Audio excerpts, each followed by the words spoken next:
السلام علیکم ورحمۃ اللہ وبرکاتہ۔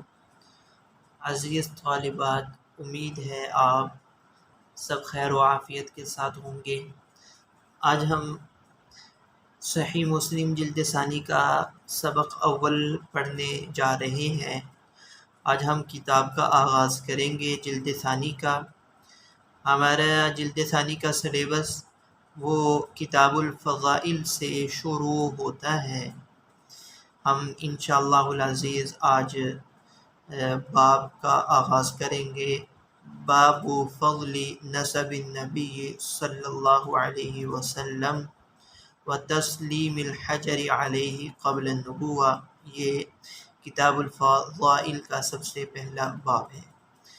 سبق شروع کرنے سے پہلے انتہائی محبت اور عقیدت سے درود شریف پڑھ لیں۔ اللہم صلی علی محمد النبی الامی وعلی آلہ وسلم تسلیما۔ اور کتاب کا آغاز کرنے سے پہلے دعا پڑھ لیجئے۔ رب یسر ولا تعسر وتمم بالخیر وبک نستعین یا فتاح یا فتاح یا فتاح۔ کتاب الفضائل کا پہلا پیج نکال لیجئے تاکہ ہم باقاعدہ اپنے سبق کا آغاز کریں احادیث مبارکہ سے۔ جی بسم اللہ الرحمن الرحیم۔ کتاب الفضائل، باب فضل نسب النبی صلی اللہ علیہ وسلم و تسلیم الحجر علیہ قبل النبوہ۔ یہ باب جناب نبی کریم صلی اللہ علیہ وسلم کے نسب کی فضیلت کے بیان میں اور نبوت سے پہلے حجر اسود کا آپ صلی اللہ علیہ وسلم کو سلام کرنے کے بیان میں ہے۔ وبه قال حدثنا محمد بن مهران الرازي ومحمد بن عبد الرحمن بن سهم جميعا عن الوليد قال ابن مهران قال حدثنا الوليد بن مسلم قال حدثنا الأوزاعي عن أبي عمار شداد أنه سمع واثلة بن الأسقع يقول سمعت رسول الله صلى الله عليه وسلم يقول إن الله عز وجل اصطفى كنانة من ولد إسماعيل عليه الصلاة والسلام واصطفى قريش من كنانة واصطفى من قريش بني هاشم واصطفاني من بني هاشم۔ ترجمہ سن لیں۔ ابو عمار شداد سے مروی ہے کہ انہوں نے واثلہ بن اسقع سے یہ حدیث سنی ہے۔ وہ فرماتے ہیں کہ میں نے رسول اللہ صلی اللہ علیہ وسلم کو یہ فرماتے سنا کہ اللہ رب العزت نے حضرت اسماعیل علیہ السلام کی اولاد میں سے کنانہ کو چنا ہے۔ وَاصْطَفَىٰ قُرَيْشًا مِنْ کِنانہ، اور کنانہ میں سے ان کی اولاد میں سے قریش کو، قبیلہ قریش کو چنا ہے، اور قریش میں سے ایک شاخ بنو ہاشم ہے، ان کو چنا ہے، ان کا انتخاب کیا ہے، اور بنو ہاشم میں سے اللہ رب العزت نے میرا انتخاب کیا ہے۔ جناب نبی کریم صلی اللہ علیہ وسلم کا نسب عالی ہے اور آپ صلی اللہ علیہ وسلم کا نسب سب سے بہتر افضل ہے۔ آپ صلی اللہ علیہ وسلم کا نسب یوں ہے: محمد بن عبداللہ بن عبد المطلب بن ہاشم بن عبد مناف بن قصی بن کلاب بن مرہ بن کعب بن لبی بن غالب بن فہر بن مالک بن نضر بن کنانہ بن خزیمہ بن مدرکہ بن الیاس بن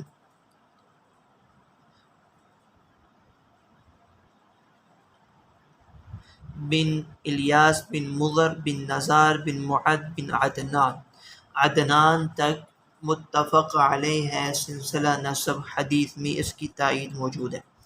بہرحال آپ صلی اللہ علیہ وسلم کے نسب میں ایک نام کنانہ آتا ہے، بن نضر بن کنانہ۔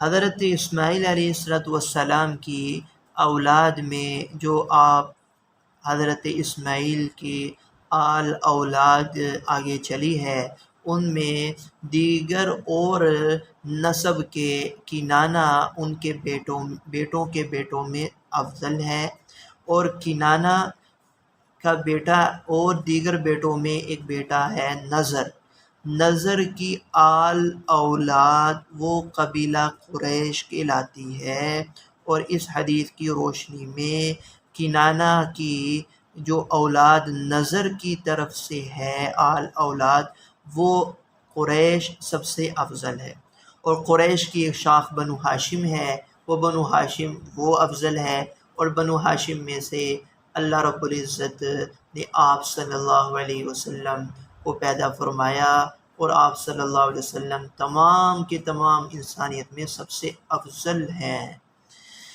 وبه قال حدثنا أبو بكر بن أبي شيبة قال حدثنا يحيى بن أبي بكير عن إبراهيم بن تهمان قال حدثني سماك بن حرب عن جابر بن سمرة قال رسول الله صلى الله عليه وسلم إني لأعرف حجرا بمكة كان يسلم علي قبل أن أبعث أني لأعرفه الآن۔ حضرت جابر بن سمرہ سے مروی ہے، آپ صلی اللہ علیہ وسلم نے فرمایا کہ مکہ کے اس پتھر کو میں جانتا ہوں جو میرے مبعوث ہونے سے پہلے، میرے نبی بننے سے پہلے وہ مجھ کو سلام کیا کرتا تھا۔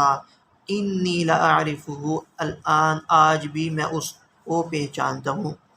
تو اس میں آپ صلی اللہ علیہ وسلم کی فضیلت ہے، معجزہ ہے کہ پتھر بھی آپ صلی اللہ علیہ وسلم کا اکرام کرتے، آپ کو سلام کرتے تھے۔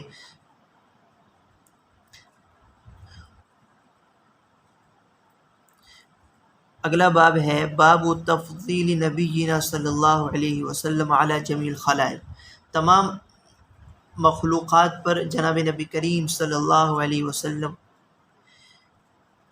کو فضیلت دینے کا بیان۔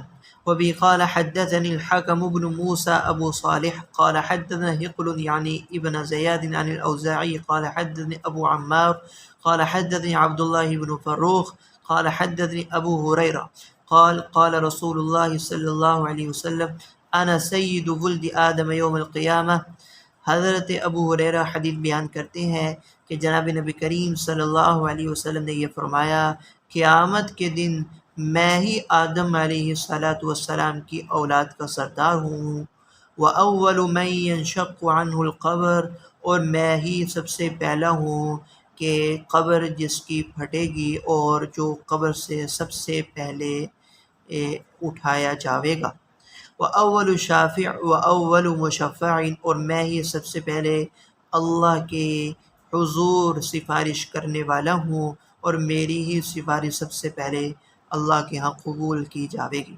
یہ بھی فضیلت کا بیان ہے کہ جو آپ صلی اللہ علیہ وسلم کو حاصل ہوگی اور کسی انسان کو ایسی فضیلت حاصل نہیں، یعنی کہ قیامت کے روز آپ کو انسانیت کا سردار ہوں گے اور ساری انسانیت آپ صلی اللہ علیہ وسلم کے جھنڈے تلے ہوگی۔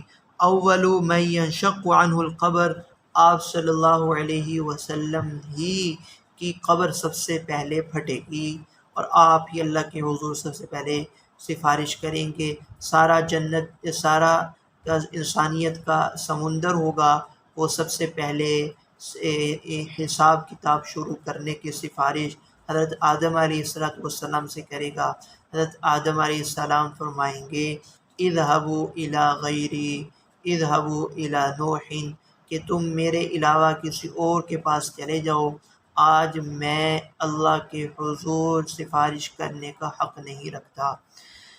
آج اللہ تعالیٰ کو قد غضب اليوم غضبا لم یغضب قبلہ ولن یغضب بعدہ، آج اللہ تعالیٰ کو وہ غصہ ہے آج سے پہلے نہ تھا، آج کے بعد کبھی نہ ہوگا۔ تو وہ سارا کا سارا انسانیت کا سمندر اور مجمع حضرت نوح علیہ السلام کے پاس، حضرت نوح علیہ السلام سے حضرت ابراہیم علیہ السلام، حضرت موسیٰ علیہ السلام، حضرت عیسیٰ علیہ السلام، حضرت عیسیٰ علیہ السلام فرمائیں گے کہ تم سب جناب نبی کریم صلی اللہ علیہ وسلم کے پاس جاؤ، آج وہی اللہ کے حضور سفارش کرنے کا حق رکھتے ہیں۔ سارا انسانیت کا مجمع وہ آپ صلی اللہ علیہ وسلم کے پاس آئے گا اور وہ یہ کہیں گے اشفع لنا الی ربک، کہ اللہ تعالیٰ سے سفارش کریں کہ اللہ رب العزت ہمارا حساب شروع کرتے ہیں۔ یہ سوا نیزے کے فاصلے پر یہ سورج جو اپنی پوری آب و تاب کے ساتھ اپنی تپش دکھا رہا ہے، اور زمین تانبے کی ہے، تن پر کپڑا نہیں ہے، اللہ تعالیٰ سے درخواست کرے اللہ تعالیٰ ہمارا حساب شروع کریں۔ تو آپ صلی اللہ علیہ وسلم فرمائیں گے انا لہو، ہاں آج میں ہی سفارش اور شفاعت کرنے کا حق رکھتا ہوں۔ حدیث میں آتا ہے آپ نے فرمایا انا آتی تحت العرش فاقع ساجدا، میں اللہ کے عرش کے سائے میں آؤں گا اور اللہ کے عرش کے سائے میں سجدہ ریز ہوں گا۔ اللہ تعالیٰ فرمائیں گے ارفع راسک سل تعطى اشفع تشفع۔ اس سے پہلے آتا ہے کہ حدیث میں اللہ تعالیٰ مجھ پر اپنی تعریف کے وہ کلمات القاء کریں گے کہ جو اللہ تعالیٰ کی اس سے پہلے کسی نے تعریف نہ کی ہوگی۔ میں اللہ تعالیٰ کی تعریف کروں گا، حمد بیان کروں گا۔ اللہ تعالیٰ فرمائیں گے ارفع راسک سل تعطى اشفع تشفع، اے حبیب آپ سر اٹھائیں، مانگیں آپ کو ملے گا، آپ شفاعت کریں آپ کی شفاعت قبول ہوگی۔ اللہ کے حضور آپ سفارش اور شفاعت کریں گے اور اللہ تعالیٰ آپ کی اس سفارش پر تمام انسانیت کا حساب کتاب شروع فرما دیں گے۔ اس شفاعت کا نام شفاعت کبریٰ ہے۔ یہ شفاعت انسانوں کے لیے ہے، صرف مسلمانوں کے لیے ہی نہیں بلکہ کفار کے لیے بھی ہے۔ اسی کو مقام محمود کہا گیا جو ہم ہر اذان کے بعد کی دعا میں دعا کرتے ہیں، اللہم رب هذه الدعوة التامة والصلاة القائمة آت محمدا الوسیلة والفضیلة وابعثه مقام محمودا، آپ ان کو مقام محمود میں عطا فرمائیں۔ تو یہ شفاعت ہے جو اللہ کے حضور اللہ کے نبی صلی اللہ علیہ وسلم فرمائیں گے۔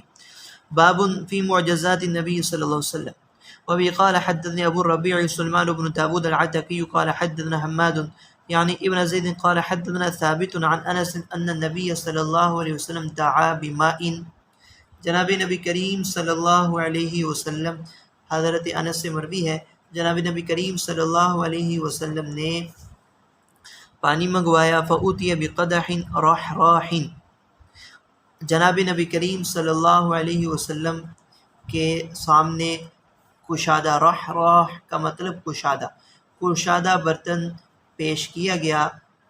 قوم لوگ وضو کرنا شروع ہو گئے، فحضرت ما بین 60 إلى 80، قال فجعلت انظر إلى الماء ينبع من بين اصابعه، میں نے اندازہ لگایا، حضرت انس فرمائے میں نے اندازہ لگایا ان لوگوں کا، وہ 70 اور 80 کے درمیان تھے۔ فرماتے ہیں کہ میں نے اپنی آنکھوں سے دیکھا کہ پانی آپ صلی اللہ علیہ وسلم کی انگلیوں کے درمیان سے پھوٹ رہا تھا۔ یہ آپ صلی اللہ علیہ وسلم کا بہت بڑا معجزہ ہے، سفر کے دوران پانی کی قلت، اور آپ نے تھوڑا پانی منگوایا، ہاتھ ڈالے اور ہاتھوں میں سے آپ صلی اللہ علیہ وسلم کے پانی پھوٹ کر نکلنے لگا۔ وبه قال حدثني اسحاق بن موسى الانصاري قال حدثنا معن قال حدثنا مالك تحويل قال وحدثني ابو الطاهر قال اخبرنا ابن وهب عن مالك بن انس عن اسحاق بن عبد الله بن ابي طلحه عن انس بن مالك انه قال رايت رسول الله صلى الله عليه وسلم وحان صلاه العصر فالتمس الناس الوضوء، کہ حضرت انس بن مالک سے مروی ہے، فرماتے ہیں میں نے رسول اللہ صلی اللہ علیہ وسلم کو دیکھا کہ جب کہ عصر کی نماز کا وقت آ گیا تھا، فالتمس الناس الوضوء، کہ لوگ وضو کا پانی وہ تلاش کر رہے تھے، فلم یجدوہ، ان کو نہ ملا، جناب نبی کریم صلی اللہ علیہ وسلم کے سامنے وضو کا بقیہ پانی، وضو کہتے ہیں بقیہ پانی کو، وہ پیش کیا گیا۔ فوضع رسول اللہ صلی اللہ علیہ وسلم فی ذلک الاناء یدہ، آپ نے اس برتن کے اندر اپنے ہاتھ ڈالے، وَأَمَرَ النَّاسَ أَن يَتَوَضَّؤُوا مِنْهُ، لوگوں کو حکم دیا کہ اس برتن سے وضو کریں۔ تو راوی کہتے ہیں فَرَأَيْتُ الْمَاءَ، انس فرماتے ہیں کہ میں نے پانی دیکھا تو آپ کی انگلیوں کے بیچ بیچ سے وہ پھوٹ رہا تھا۔ فَتَوَضَّأَ النَّاسُ، لوگوں نے وضو کیا، حَتَّى تَوَضَّؤُوا مَنْ عِنْدَ آخِرِهِمْ، یہاں تک کہ اس شخص نے بھی وضو کر لیا جو ان میں سب سے آخر میں تھا۔ اس سے بھی یہ بھی ایک دوسرا موقع ہے، یا ہو سکتا ہے کہ یہی وہ موقع ہو جو یہ جو پہلے بھی معجزہ حضرت انس بن مالک رضی اللہ تعالیٰ عنہ سے ایک دوسری روایت سے نقل ہے۔ وبه قال حدثنا ابو غسان المسمعي قال حدثنا معاذ يعني ابن هشام قال حدثنا ابي عن قتادة قال حدثنا انس بن مالك، یہاں پر بھی حضرت انس بن مالک سے مروی ہے کہ جناب نبی کریم صلی اللہ علیہ وسلم صحابہ مقام زورا میں موجود تھے۔ قال والزوراء بالمدینة عند السوق والمسجد فيما ثم، فرماتے ہیں کہ زورا وہ مقام ہے کہ جو یہ مدینہ کے بازار کے قریب، مدینہ کے بازار اور مسجد کے قریب ایک مقام کا نام ہے۔ فیما ثم دعا بقدح فیہ ماء، اس مقام میں دعا بقدح، آپ صلی اللہ علیہ وسلم نے ایک پیالہ منگوایا کہ جس میں پانی تھا۔ فوضع کفہ فیہ، آپ نے اس پیالے میں اپنی ہتھیلیاں ڈالی۔ فجعل ينبع من بین اصابعہ، ان ہاتھوں سے، انگلیوں سے بیچ سے پانی پھوٹنے لگا۔ فتوضأ جمیع اصحابی قال قلت کم، راوی کہتے ہیں کہ میں نے حضرت انس جو راوی ہیں، حضرت انس قتادہ کہتے ہیں کہ میں نے کہا کم کانوا یا ابا حمزہ، اے ابو حمزہ، کہ وہ کتنے افراد موجود تھے جنہوں نے اس پیالے سے وضو کیا۔ ابو حمزہ حضرت انس کی کنیت ہے۔ قال، ابو حمزہ کہتے ہیں کہ کانوا زہاء 300، وہ 300 افراد کی جماعت تھی، یعنی 300 افراد تھے ایک دوسرے موقع پر۔ یہ ایک دوسرا موقع ہے کہ جہاں صحابہ کی تعداد 300 تھی۔ وبه قال حدثناه محمد بن المثنى قال حدثنا محمد بن جعفر قال حدثنا سعيد عن قتادة عن انس ان النبي صلى الله عليه وسلم كان بالزوراء فأتي بإناء ماء، آپ صلی اللہ علیہ وسلم کی خدمت میں ایک برتن پیش کیا گیا جس میں پانی تھا۔ لا يغمر اصابعه او قدر ما يواري اصابعه، کہ اس قدر پانی تھا، لا يغمر اصابعه، کہ آپ صلی اللہ علیہ وسلم کی انگلیاں بھی ڈوب نہیں پا رہی تھیں۔ او قدر، یا اس قدر تھا، ما یواری اصابعہ، جو آپ صلی اللہ علیہ وسلم کی انگلیوں کو بھی نہ چھپا سکتا تھا، یعنی کہ پانی بہت نچلی سطح پر تھا اور وہ آپ صلی اللہ علیہ وسلم کی انگلیوں کو بھی نہ مکمل طور پر ڈبو رہا تھا۔ ثم ذکر نحو حدیث ہشام، آگے حدیث ہشام کی طرح ہی ذکر کیا ہے۔ وبه قال حدثني سلمة بن شبيب قال حدثنا حسن بن أعين قال حدثنا معقل عن أبي الزبير عن جابر أن مالك كانت تهدي للنبي صلى الله عليه وسلم في عكة لها، أن مالك كانت تهدي للنبي صلى الله عليه وسلم في عكة لها ثمنا فيأتيها بنوها فيسألون الأدم وليس عندهم شيء فتعمد إلى الذي كانت تهدي فيه للنبي صلى الله عليه وسلم فتجد فيه ثمنا۔ یہ آپ صلی اللہ علیہ وسلم کا ایک دوسرا معجزہ ذکر فرمانے حضرت جابر سے مروی ہے۔ فرماتے مالک جناب نبی کریم صلی اللہ علیہ وسلم کے لیے ایک کپے میں، ایک برتن میں ہدیہ دیا کرتی تھی کہ سمنن، گھی ایک کپے میں، ایک پیالے میں گھی کو بطور ہدیہ کے پیش کیا کرتی تھی۔ ایک موقع ایسا آیا کہ فَأَتِيهَا بَنُوهَا، کہ مالک کے بیٹے مالک کے پاس آئے اور انہوں نے، چونکہ فقر تھا، گھر میں سالن نہیں تھا، تو انہوں نے سالن کی درخواست کی، فرمائش کی، جب کہ ان کے ہاں کچھ بھی سالن کے طور پر موجود نہیں تھا۔ فتعمد الی الذی، وہ اٹھی ام مالک اس کپے کی طرف گئیں، کانت تہدی فیہ للنبی صلی اللہ علیہ وسلم، جس کپے میں جناب نبی کریم صلی اللہ علیہ وسلم کو گھی بطور ہدیہ کے پیش کیا کرتی تھی۔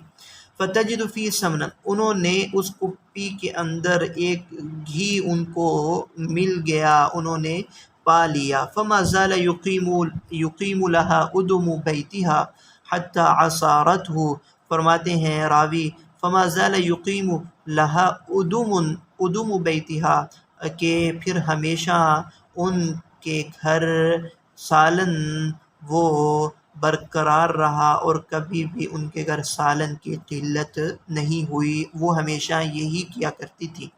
فما زال یقیم لها ادم بیتها، ان کے گھر کا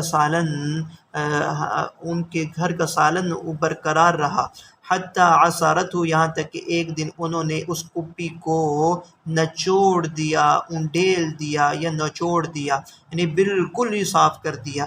فاتت النبی صلی اللہ علیہ وسلم فقال، آپ نے فرمایا عصرتیہا، کیا تو نے اس کپی کو نچوڑ دیا؟